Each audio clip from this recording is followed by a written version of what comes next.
Next Best Picture. Hello, gentlemen. How are Hi. you today? How are you doing? Happy to meet you, Emma.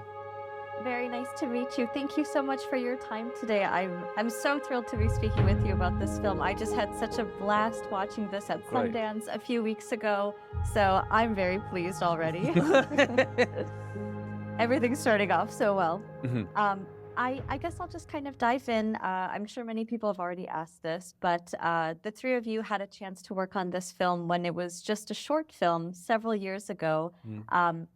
It most often than not, people will turn around a short film into a feature-length film within maybe a year or two. But there was quite a bit of time in between the process here. Why was now the right time to do this feature-length film? It's a good question, and I think it's one that we've asked ourselves quite a lot, particularly when we're finally making the film that we started all those years ago. The truth is that I think the film is much better for us having waited. I think we're now the right age to play the characters, and I also think we've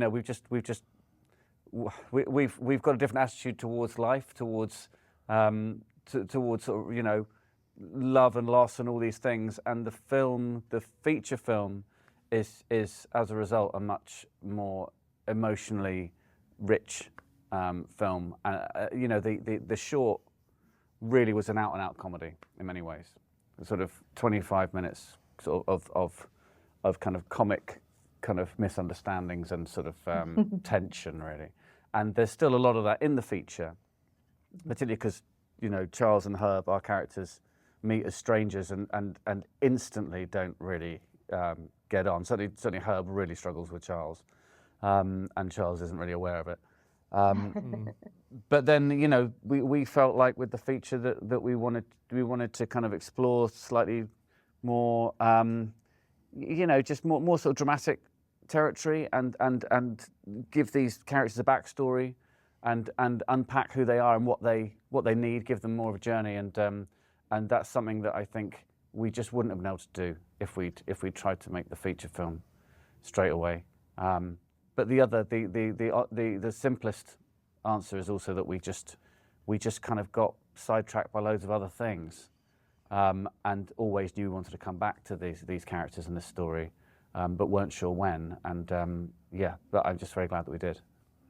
Yeah, it's almost like having the life. Sorry, I was going to just add to that. It's almost like having the life experience enables you to write these characters for who they are now. Without that, I don't think the film straight after the short would have been it wouldn't have been the same film. Also, we didn't really have the idea for a feature quite, so we might have ended up putting together an idea that wasn't perfect. I mean, not to say our film's perfect, but at that time we might have spent a year writing and making this film, and either it doesn't get made and then we won't go back to it, or we make it and it's not the film that we wanted to make. Yeah. So I think we've all three of us have gone through 15 years of thinking, what a shame we didn't make it into a feature, and then we make it into a feature, and now we're sort of not back engineering it, but we're like thinking it was about the right time. I mean, also we're at South by Southwest, so it's like at this point you just think, however we've got here, we feel very grateful that we've gone in this direction and made what we did when we did. You're making all of the film festival rounds. How exciting! Yeah. But bouncing off of that, I can fully understand that, because when I was watching this film, I felt that it was a very emotionally mature film. And I felt as though, when you see a story about enemies getting back together, oftentimes you expect, there's going to be these big fights and people are going to be so in each other's faces. But something that I really appreciated is just how grounded in reality a lot of the conversations are between the two musicians. I mean, rather than, I guess, pointing fingers at each other, there are conversations about the hurt feelings that they have between each other and the shared history. And I think it comes through in the lyrics as well. But I guess, was it a challenge to be able to root it in reality versus maybe going towards some of those, I don't want to say cliches necessary, but maybe some of the easier pathways some other person might have taken? I mean, Potentially, I don't know that I see it as being a challenge so much as that was just what we were just very clear that that's what we wanted, and that's the kind of material, the kind of filmmaking that we've loved the most. I think in that sense, the three of us are kind of like a three-headed monster in terms of the kind of where we wanted to root the film. It had to feel truthful. It had to feel like the comedy's coming out of the characters rather than being imposed upon them. And the same with the drama, really. So I think, like, even though maybe that's a slightly harder way to do it, it didn't feel like that. It just felt like this is absolutely what feels right for these characters and feels truthful, and we've got to kind of, we've got to try and stick to that. Yeah, and it's also in service of the film again because of that nuance. A lot of these things are unsaid and implied and sort of danced around, which kind of allows, because if he's probably has that falling out, it's the film's over in the first 10 minutes. or he turns around at the hotel and says, actually, I'm off. So it's kind of that sort of dancing around each other enables us to kind of flesh out and to get deeper into all those characters. That nuance. If you go the first route, then you have yet another short film on your hands. Yeah, exactly.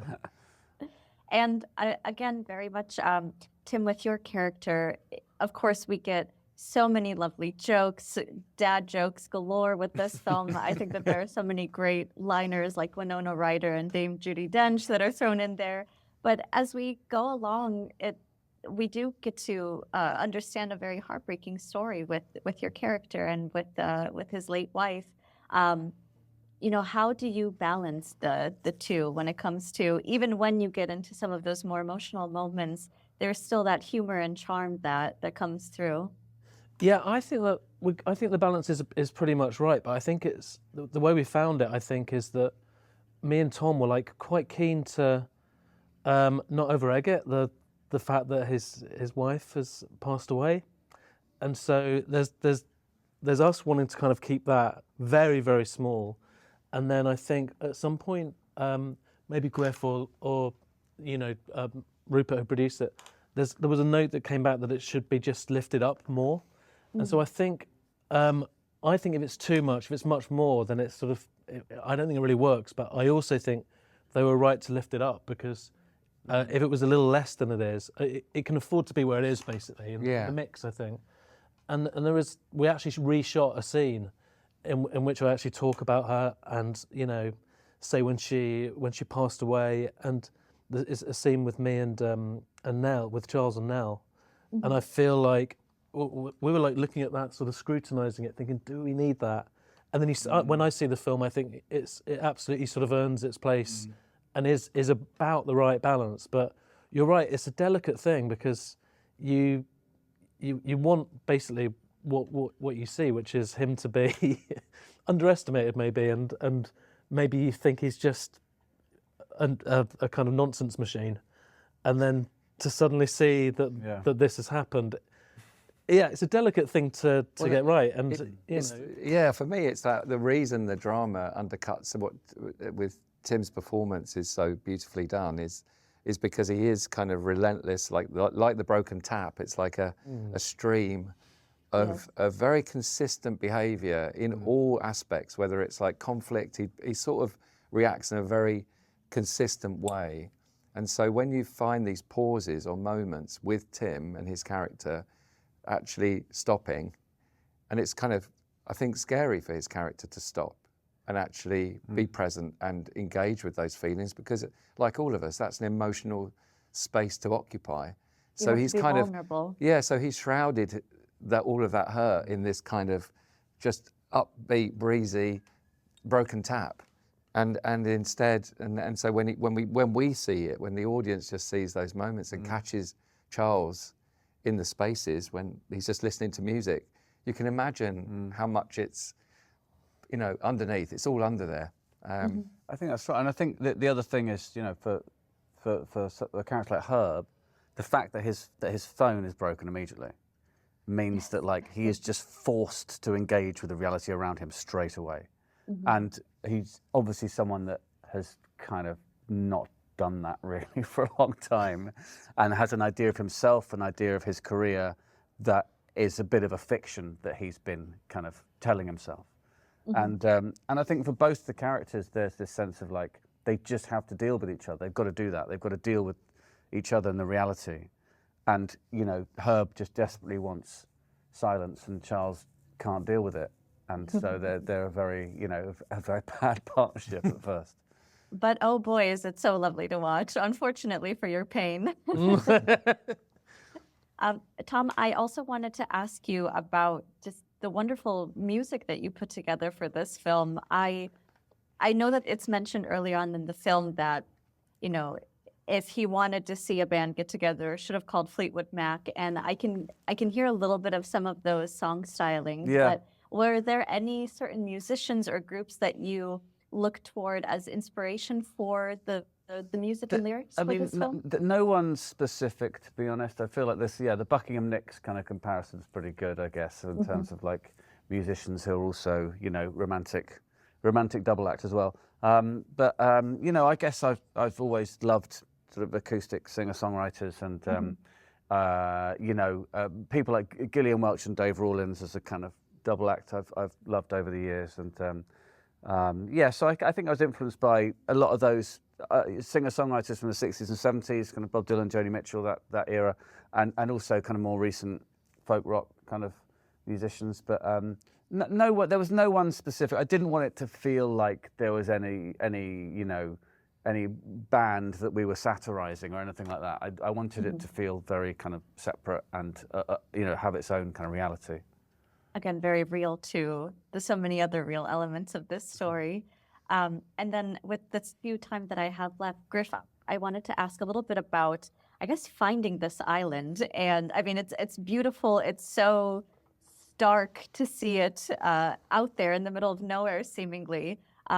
One, I'd love to know a little bit about the process of maybe scouting a location, and two, what work, if any, had to be done in order to bring Wallis Island to life, because there are some very beautiful locations and settings that we find ourselves in. Yeah, I mean, it took thank you for the question. It took about 3 months to find it, actually, that beach. 3 months.